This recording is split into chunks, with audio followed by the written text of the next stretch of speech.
Le fait d'aller dans un service, de fréquenter, de côtoyer des patients ou des parents de patients, et en plus en ayant la chance d'être coaché par un super chef de service, fait que voilà, vous concrétisez finalement ce pourquoi vous avez fait médecine. On est à la fois très fier de mettre sa première blouse, on se la pète un peu, et en même temps on touche du doigt ce qui sera notre métier.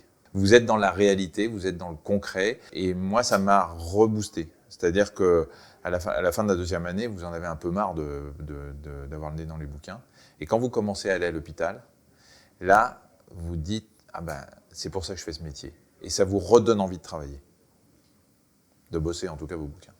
Après, vous avez des rencontres qui vous apprennent chacune quelque chose. Moi, j'ai des profs qui m'ont appris l'empathie, d'autres qui m'ont appris à ne pas être comme eux.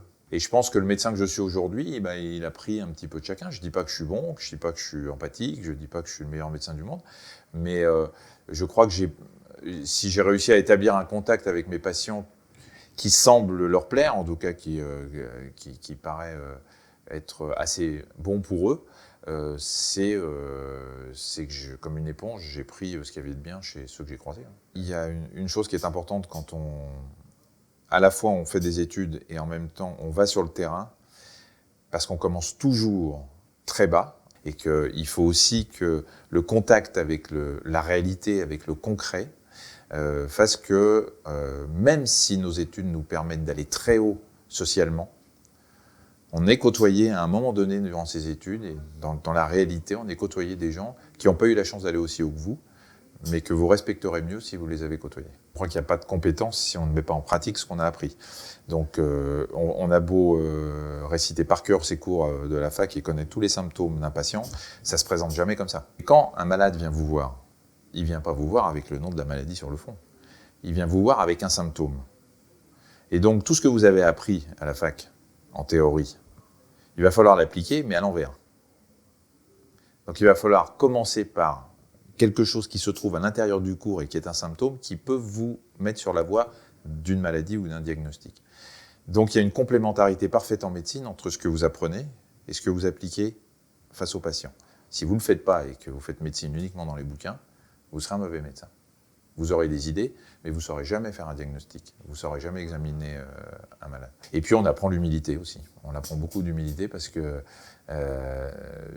se fait rembarrer régulièrement, parce qu'on demande de présenter un malade à un staff, à tous les médecins, et qu'on est forcément mauvais quand on commence. Et puis voilà, on devient humble. Alors qu'on se la pète au début, on devient humble. Ouais. L'apprentissage, il est essentiel au début. Et cette alternance, elle est impérative, mais aujourd'hui, c'est pour ça que je travaille à l'hôpital d'ailleurs, c'est que je trouve que voilà, je suis entouré d'autres copains médecins et avec qui on échange beaucoup de choses, et j'apprends à chaque consultation, j'apprends quelque chose.